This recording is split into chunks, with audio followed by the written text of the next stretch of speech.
Je suis très impatient de savoir ce que c'est le CNCE, parce que Khadija me regarde, elle est un peu perdue, elle ne sait pas où on se trouve.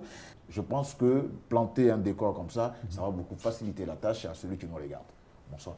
Bonsoir, John.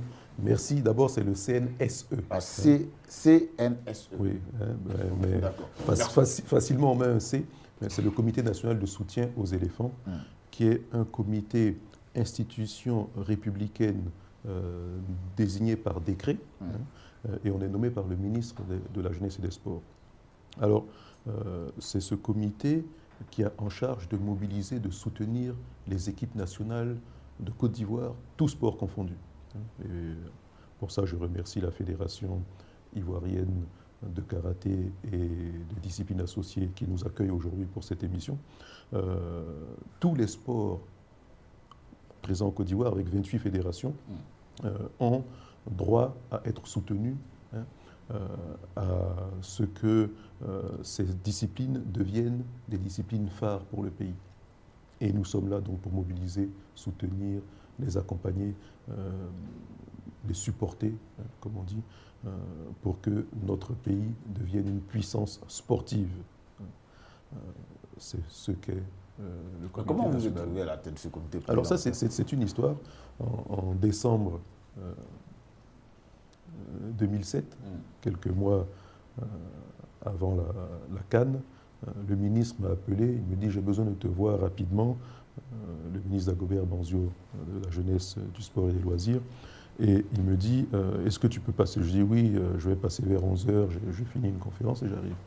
Et je n'ai pas pu à 11h, il m'a quand même attendu, il me dit à 14h, donc à 14h je suis arrivé, et il y avait des journalistes qui étaient là, et il avait son arrêté de prêt, il me dit voilà, le nouveau président désigné du Comité national de soutien aux éléphants. Alors, bon, sur le coup, je lui ai dit, tu m'as piégé, j'ai accepté devant les journalistes, et je lui ai dit, tu m'as piégé, il me dit, écoute, vraiment, j'ai cherché, je n'ai vu que toi, il faut qu'on se mobilise, il y a la Coupe d'Afrique des Nations qui commence dans quelques semaines, et on n'a commencé aucune mobilisation, il faut qu'on organise ce départ sur le Ghana, et j'ai besoin de toi. Alors je lui ai dit, bon, de toute façon, moi j'ai déjà accepté sur le coup, maintenant il faut qu'on réfléchisse pour voir comment on va se mobiliser. Donc un long silence entre le moment où il m'a nommé et le moment où on s'est mis en action. D'ailleurs la presse avait commencé à titrer le silence inquiétant de Jean-Louis Billon après sa nomination, mais c'est parce que l'équipe devait être constituée, se mettre au travail et se rendre déjà sur le Ghana. C'est comme ça qu'on l'a fait.